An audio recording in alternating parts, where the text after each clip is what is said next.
Hi, Pastor Ed here with Daily Devotions for Tuesday, January the 31st, last day of the month.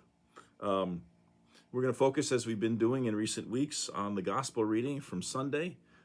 In this case, it was Matthew 6, 1 through 8, and then 16 through 18, although I concentrated primarily on the last three verses about storing up your treasures in heaven instead of on earth.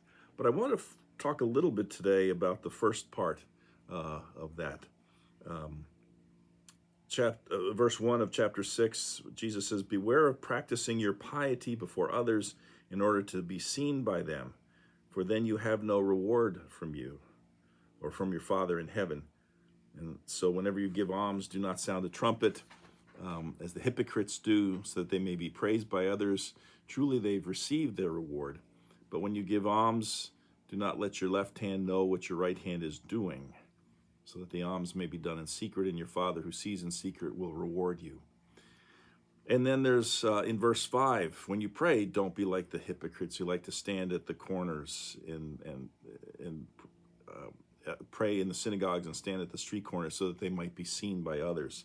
And then in verse 16, whenever you fast, do not look dismal like the hypocrites, for they disfigure their faces so as to show others that they are fasting. I thought maybe I would read from Eugene Peterson's version of this, his translation, because I think sometimes it makes it a little bit easier to understand. So this is, again, verses 1 through 8 and 16 through 18. This is how Eugene Peterson rendered it. He says, "The world is not a stage." That's the title. "Be especially careful when you're trying to be good so that you don't make a performance out of it. It might be good theater, but the God who made you won't be applauding. When you do something for someone else, don't call attention to yourself. You've seen them in action, I'm sure. Play actors, I call them. Treating prayer meeting and secret corner alike as a stage, acting compassionate as long as someone is watching, playing to the crowds. They get applause, true, but that's all they get. When you help someone out, don't think about how it looks, just do it. Quietly and unobtrusively. That's the way your God, who conceived you in love, working behind the scenes, helps you out." And then he goes on, when you come before God, don't turn that into a theatrical production either. All these people making a regular show out of their prayers, hoping for stardom. Do you think God sits in a box seat? Here's what I want you to do. Find a quiet, secluded place so that you won't be tempted to role play before God. Just be there as simply and honestly as you can manage. The focus will shift from you to God, and you'll begin to sense His grace.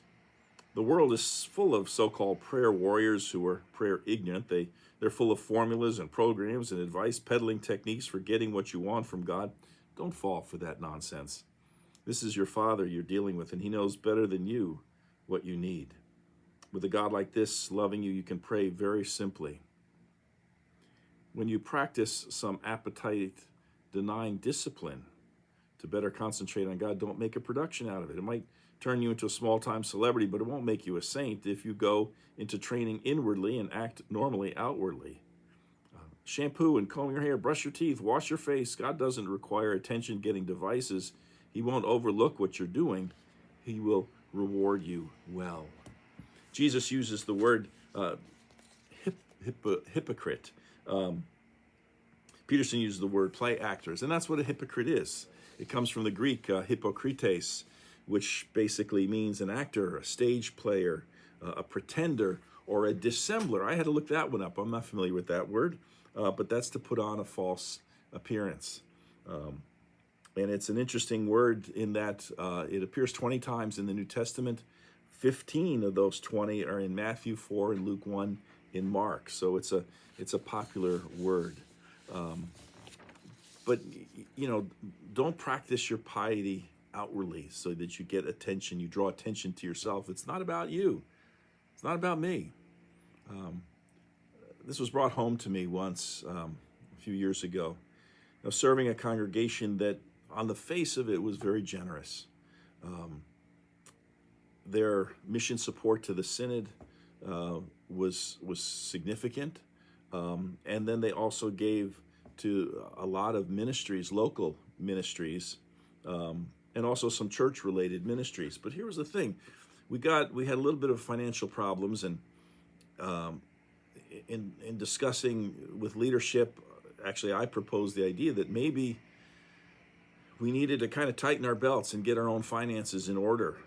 We couldn't just they kept running these big deficits. It was a real problem. And maybe we couldn't do everything that we needed to do. And they said, no, we've got these charities and these ministries, they really depend on us. And I understood that and I could accept that. But in talking about it and looking at it, I realized something very interesting. That every month, instead of writing, one check out to the synod for our mission support that goes on to the larger church, and then separate checks to, this ministry and that ministry and this charity and that charity, they would write one big check to the synod. And so that meant when that was arrived at the synod, it would have to be deposited, and then there was a breakdown of where the money was to go. The bulk of it was to go to the synod, but then so many dollars here, so many dollars there, so many dollars somewhere else. And the turnaround, it occurred to me that by the time the synod got the money and processed it and deposited it and then wrote the checks, it would probably be a month, 6 weeks before those charities actually got the money that we intended when we wrote the original check. And it got me to thinking, why were they doing that? And then it dawned on me, because it made our giving appear better, good. That somebody there, would record that and see all the things that we were doing. Instead of, if the charities and if those other ministries were that important, and I think on some level that people thought they were, but they wanted the recognition that we were doing it. And what does Jesus say? When giving alms and when you're giving offering, don't let your left hand know what your right hand is doing. In other words, don't publicize it. Don't make a big deal about it. Don't send it to the synod so that they have to process and go, oh, this congregation is doing so well. That's not what it's all about. Do it quietly for the right reasons and not for the recognition. I've never forgotten that moment, and it's, I think, food for thought for all of us. Well, we'll be back tomorrow as we continue to look at this past week's gospel reading. Hope that you can join us again. Till then, take care. Bye.